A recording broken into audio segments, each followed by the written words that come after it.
오늘 읽은 이 본문의 말씀을 가지고 눈물로 다시 세워진 공동체라는 제목으로 하나님 말씀을 전하겠습니다. 빗방울 떨어지는 그 거리에 서서 그대 숨소리 살아있는 듯 느껴지며, 이 노래는 비오는 날 수채화라고 하는 노래의 첫 구절입니다. 빗방울 떨어지는 것은 낭만적이고 감성적일 수 있습니다. 그런데 그 빗방울이 굵어지기 시작하고 폭우가 되면 낭만은 사라지게 되고 감성도 사라지게 될 겁니다. 우리는 다 인생을 낭만적이고 싶고 감성적이고 싶지만 때로 폭우가 쏟아지는 것처럼 인생에 문제를 만날 때가 있어요. 그런 문제를 만날 때 우리 어떻게 반응해야 우리가 살 수 있을까 하는 이야기, 바로 그 이야기가 오늘 본문의 이야기입니다. 우리가 오늘 성경을 읽으면 이 10장은 역사적인 사실을 기록한 내용이지만 이 안에는 우리에게 깊은 영적인 진리를 주는 울림이 담겨져 있습니다. 오늘 이 장면을 보면 제가 소개한 대로 큰 폭우가 쏟아지는, 큰 비가 내리는 가운데에 이스라엘 백성들이 성전 앞 광장에 모여 있는 그러한 내용의 장면입니다. 도대체 그들은 왜 비가 쏟아지는 그날 그 자리를 피해도 시원찮을 텐데 큰 비를 맞으며 떨며 그곳에 있었는가 하는 거예요. 오늘 성경 본문은 그들이 있었던 시간을 아홉째 달 20일이라고 소개하고 있습니다. 이 아홉째 달은 유대 달력으로 기슬레브 월이라고 불려집니다. 기슬레브라고 불리는데 이 말의 어원은 카살이라고 하는 단어에서 온 겁니다. 그래서 카슬레브 이제 그렇게 불려지는 건데요. 이 카살이라는 단어는 비대해졌다, 그래서 살이 쪄 있다, 그러한 단어입니다. 그러니까 이 9월 달을 표시할 때 살이 찐 그러한 단어 속에서 의미를 가져오고 있는 거예요. 도대체 이 9월 달은 어떤 의미가 있기에 살이 쪘다고 하는 이러한 단어를 가지고 표시를 했을까 하는 거죠. 자, 이 앞에 있는 이 카살이라는 단어의 변형이 있는데 히브리 글자는 모음을 찍어서 의미를 달리합니다. 같은 철자인데 모음의 점을 위에 찍거나 아래 찍으면 의미가 달라지게 돼 있어요. 근데 이 카살이라는 단어가 점을 찍은 위치에 따라서 이 단어가 케셀로 바뀌면서 이 의미는 신뢰, 확실이라는 그런 의미가 됩니다. 그러나 이 모음을 다르게 찍으면 이것은 카실이라는 단어가 되고 이 의미는 어리석은, 바보라는 그런 의미를 갖게 됩니다. 정반대의 의미가 들어있게 되는 거죠. 하나는 인생을 확신하며 사는 그러한 삶이 되는가 하면 한쪽은 어리석고 바보처럼 인생을 살 수밖에 없는 그런 의미가 바로 이 기슬레브라고 하는 이 월을 표시하는 단어 속에 담겨 있는 뜻입니다. 그러면 도대체 이 아홉 번째 달은 왜 그런 의미를 가지게 되었을까? 이것은 성경적으로 보면 7월 달에 있는 그 무언가의 의미가 영향을 주고 있다고 보는 겁니다. 오늘 이들이 지금 비가 쏟아지는, 큰 비가 쏟아지는 그 광장에 지금 모여 있는데 이 자리는 2개월 전에 말하면 7월 달이죠. 7월 달에 학사 에스라가 율법을 읽을 때에 그 마음에 감동을 받아서 울며 모여 있었던 자리입니다. 그 자리에 2개월 후에 다시 모인 거예요. 도대체 7월 달에 그 울음이 무엇이기에 다시 9월 달 이 기슬레브 월에 다시 모였을까? 우리가 알듯이 성경에 7월 달은 나팔절이 있고 그리고 초막절, 장막절이 있습니다. 초막절은 다른 말로 장막절, 그러고 또한 수장절이라고도 이야기합니다. 유대인의 절기 가운데 어찌 보면 마지막 절기인데 오늘날 말하면 추수감사절입니다. 한 해의 농사를 다 끝내고 모든 걸 추수한 다음에 하나님 앞에 감사의 제사를 드리는, 이것이 초막절이고 수장절이고 그리고 장막절이라고 표시하는 겁니다. 그러니까 감사절기예요. 그러니까 이 감사절기에 어떤 마음을 갖고 하나님 앞에 감사로 임했는가에 따라서 2개월 후에 기슬레브를 만나게 될 때 말한 대로 인생이 확신을 가지고 신뢰를 가지고 살 건지, 아니면은 살이 쪄갖고 비둔한 채 그렇게 살다가 어리석게 바보처럼 살 건지, 그게 결정된다는 의미예요. 하늘의 것을 위해서 내가 산다면, 이 추수의 계절에, 추수의 감사절기에 하늘에 속한 것들을 위해서 내가 살 수만 있다면 2개월 후에 9월달 기슬레브 월에는 인생을 살면서 신뢰하고 확신하며 인생을 살 수 있지만, 반대로 땅의 것을 구하며 살면서 내가 영적으로 비둔해지고 내가 이 세상에 취해서 살게 되면 말 그대로 2개월 후에는 어리석고 바보 같은 인생이 될 수밖에 없다 하는 그런 의미를 담고 있는 거예요. 우리는 땅의 것을 구하는 사람이 아니라 하늘의 것을 구하며 사는 사람이란 말입니다. 그런 사람이 인생을 살면서 확신과 신뢰 속에 살 수 있다고 하는 거예요. 자, 이 9월달이 되어서 내 삶이 무너져 있다. 바로 이것이 지금 에스라 공동체의 현 주소입니다. 그 공동체는 지금 무너져 있습니다. 그 무너진 공동체를 다시 세우기 위해서 그들은 2개월 만에 다시 같은 장소에 모였던 거예요. 우리가 이 기슬레브라고 하는 이 월에 중요한 절기가 하나 있는데, 그건 유대인들이 공식적으로 기록된 절기는 아닙니다. 그러나 유대인들이 중요하게 여기는 절기가 있는데, 바로 그것은 그들의 말로는 하누카라고 그러고 성경의 말로는 수전절이라고 표현된 절기입니다. 이 하누카, 빛의 절기인데요, 어둠 가운데 빛이 온 그날을 기리며 지키는 절기입니다. 성경은 그것을 수전절이라고 그러고, 요한복음 10장 22절에도 보면 예수님께서 예루살렘에 올라가셨는데 그때가 바로 수전절, 때가 겨울이라 그랬습니다. 그러니까 이 9월달은 요즘으로 치면 11월, 12월 그 어간의 시간인 겁니다. 그러니까 추운 계절이죠. 이 춥다고 하는 이 계절, 그것 자체도 싫은데 큰 비가 내리고 있는 거예요. 그런 상황은 마치 어두움의 상황인 것이죠. 그런 어두움의 상황에 빛을 발견한 절기가 있는데 바로 그것이 수전절입니다. 하누카입니다. 이것은 주전 168년경에 마따디라는 사람이 에피파네스 4세, 그 사람이 셀루쿠스 왕조의 황제인데, 이 사람이 이집트 원정을 갔다가 실패하고 돌아오는 길에 화딱지가 나가지고 이스라엘 사람들을 박해한 거예요. 그들의 토라를 불태우고 안식일을 폐지시키고 그리고 돼지의 피를 성전에 뿌리고 제우스 신상을 세워서 여기에 절해라 하면서 그렇지 않은 자는 다 죽이는 그러한 박해를 했던 겁니다. 그러한 일들은 다니엘이 그 일이 있기 전 380년 전에 이미 예언했던 거예요. 그 예언이 그대로 역사 속에서 이루어진 겁니다. 그러한 박해 속에서 그들이 다시 일어서기 위해서 혁명을 일으켰어요. 바로 이 마따디라는 사람이 자신의 아들과 더불어서 이 안티오쿠스 4세, 에피파네스 4세와 전쟁을 벌인 겁니다. 그 전쟁은 자그마치 4년 동안 걸쳐서 일어나게 되었고 그 전쟁을 끝내 승리했죠.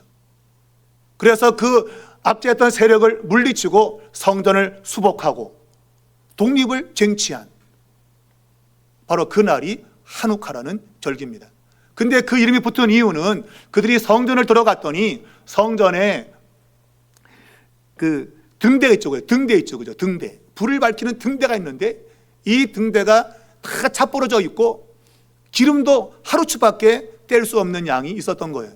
근데 놀랍게도 그 등대에 기름을 넣고 불을 붙였는데 8일 동안 그 등대가 타올랐다고 하는 겁니다. 하루만 탈 양이 8일 동안 있었다는 얘기는 하나님이 함께 하셨다.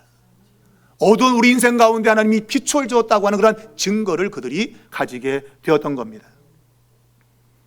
바로 그것이 메노라라고 합니다. 메노라. 그 등대가 메노라는 겁니다. 그래서 그들이 이 하누카 절기를 지키면서 이 불이 9개인 그 등대를 켜면서 우리의 인생에 등불 대신 하나님을 기념하며 중요한 절기로 지키고 있는 거예요.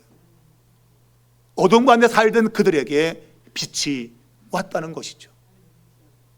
바로 이것이 9월달 이 기슬레브 월에 있는 중요한 절기입니다. 그 절기를 생각하면 오늘 이 에스라가 함께 모은 이 공동체, 그 공동체의 모습과 거의 맞닿아 있는 겁니다.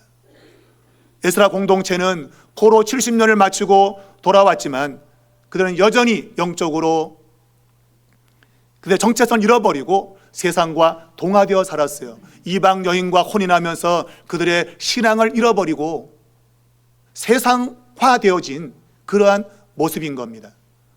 포로에서 몸이 돌아왔다고 돌아온 게 아닙니다.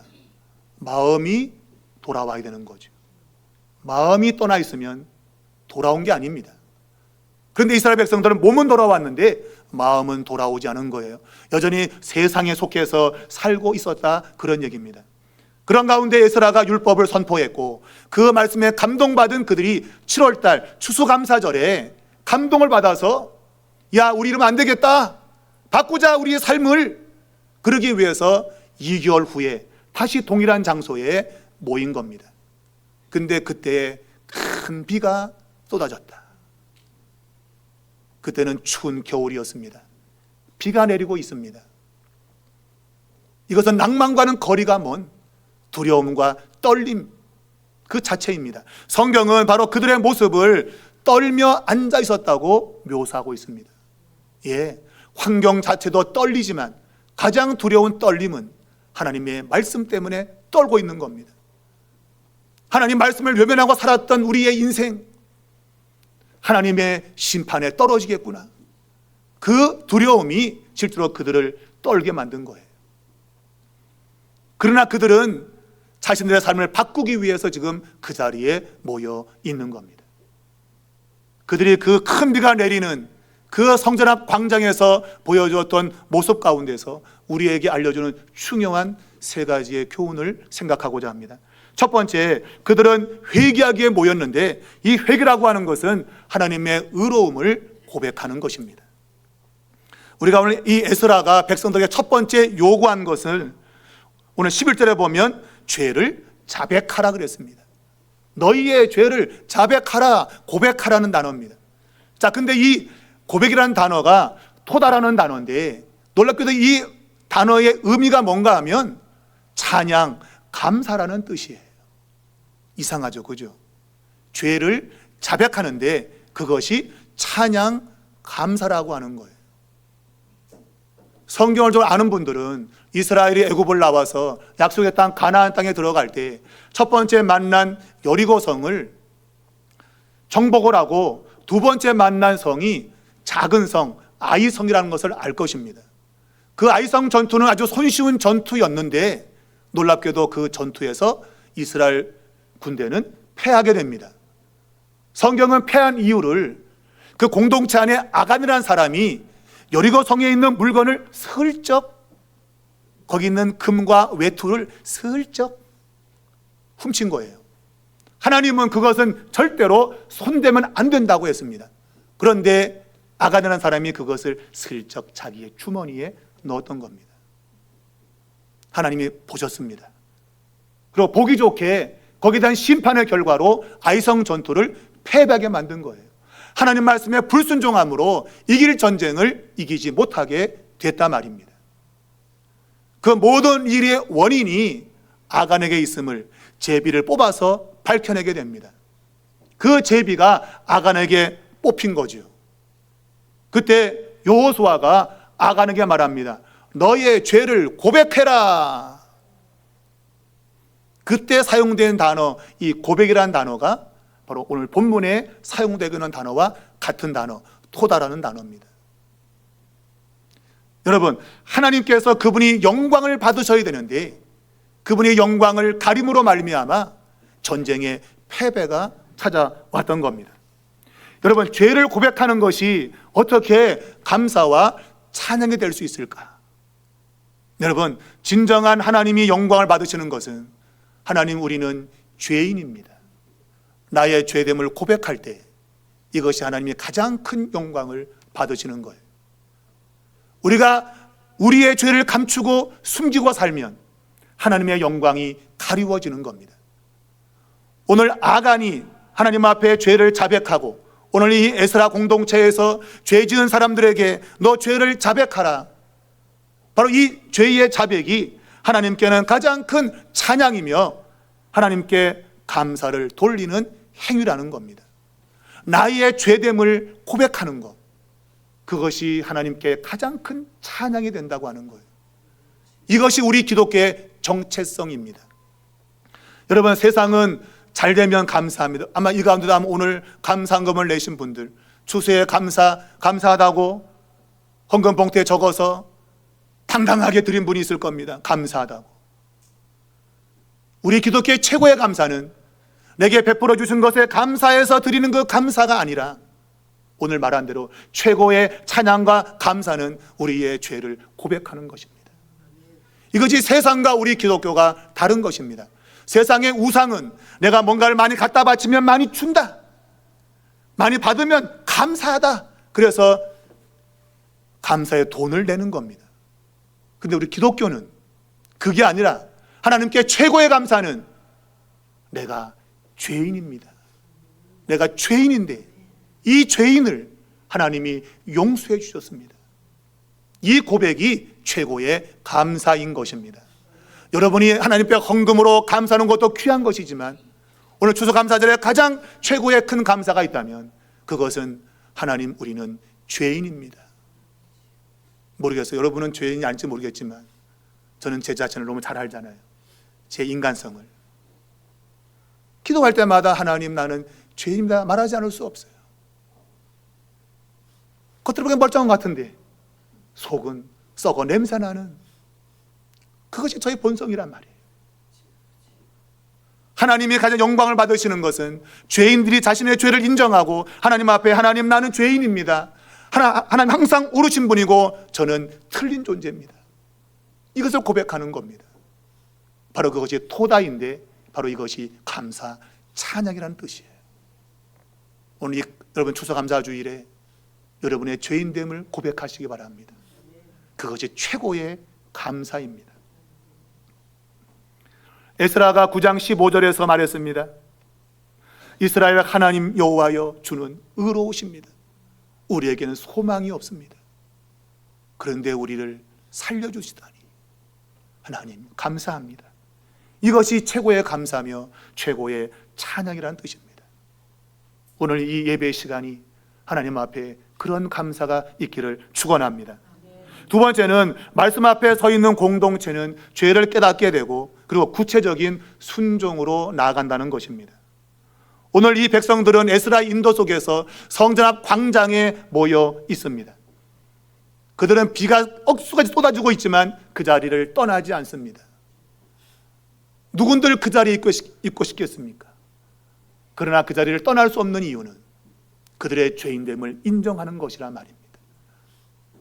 우리가 죄인됨을 인정하기 때문에 이 큰 비가 쏟아져도 우리는 이 자리에서 떠날 수 없다. 12절을 보면 우리가 우리 하나님께 범죄하였나이다, 이 고백이 그들을 하여금 그곳을 떠나지 못하게 만든 거예요. 하나님 앞에 우리 죄의 용서를 받아야 하나님의 은혜의 문이 열린다는 것을 알기 때문입니다. 여러분, 우리가 죄를 고백할 때 우리 하나님이 다시 은혜의 문을 여십니다. 이건 성경의 진리입니다. 우리가 죄를 가지고 있다면 은혜의 문은 도무지 열리지 않을 겁니다.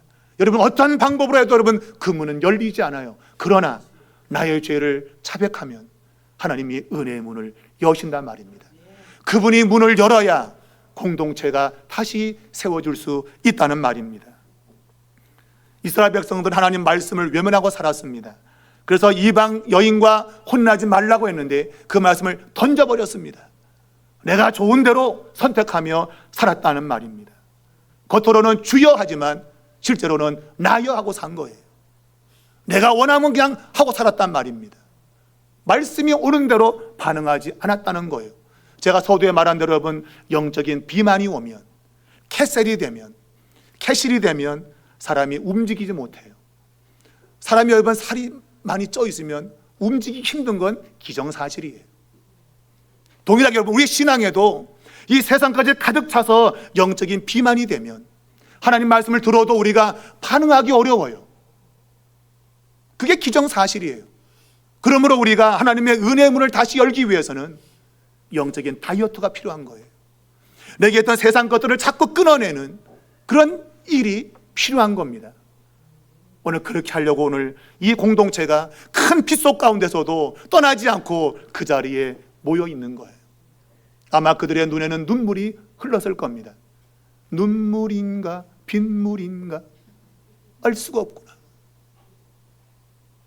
분명 그들의 눈에서 눈물이 흘렀을 거예요. 자신들의 죄를 깨닫게 되었고 말씀에 비추어서 내가 잘못된 길을 걸어왔구나. 그들은 알았을 겁니다. 여러분, 회개는 자기를 비난하는 게 아니에요. 회개는 하나님께로 삶의 방향을 바꾸는 첫 번째 걸음입니다. 믿음의 첫 걸음이 회개라는 말이에요. 단지 그들은 눈물을 흘린 것으로 그치지 않았어요. 날씨도 좋지 않고 사람도 지금 많아갖고 지금 많은 일이 어렵지만 그들은 구체적으로 삶을 바꾸기로 결정했습니다. 얼렁뚱땅 하지 않고 삶을 바꿔야겠다라고 결정을 했고 그 방법을 제안합니다. 각 지파별로 대표 사람들을 뽑아서 위원회를 구성하고 그리고 이방 여인과 결혼한 사람들을 다 찾아내어서 일을 해결하자. 그렇게 제안했던 겁니다. 여러분, 회개는 그냥 돌아서야지라는 결심이 회개가 아닙니다. 회개는 삶을 바꾸는 겁니다. 여러분의 삶을 바꾸는 것이 진정한 회개입니다. 그럴 때 은혜의 문이 열리고 다시금 공동체가 살아날 수 있는 거예요. 여러분, 내가 불편해도 끊을 건 끊고 버릴 건 버려야 다시금 세워지는 은혜가 있게 된다는 말이에요. 그래야 가정이 서고 교회가 서고 나라와 민족이 서는 겁니다. 여러분, 이걸 놓고 여러분 기도하셔야 됩니다. 그냥 감정적으로만 그냥 반응하지 말고 실제적으로 내 삶의 방향을 바꾸자. 내 삶의 구조와 내 삶의 방향을 내가 바꾸자. 그러한 행동의 역사가 있어야 된다고 하는 겁니다. 하나님은 눈물을 보시지만 그러나 순종을 통해서 역사하시기 때문입니다. 마지막 세 번째는 회개의 눈물은 공동체의 건강을 위한 함께하는 과정이라는 겁니다. 15절을 보면 흥미로운 모습이 나오는데 여기 보면 대부분의 백성이 이러한 제안에 동의했습니다. 위원회를 구성하고 각 지파별로 다 순차적으로 확인하자. 누가 이방 여인과 결혼했는지 하나하나 하자고 한 그 제안에 동의했어요. 그런데 오늘 본문에 보면 네 사람이 반대했다고 돼 있어요. 요나단과 야스야와 무솔람과 삽부대, 이 네 명이 반대했다는 거예요.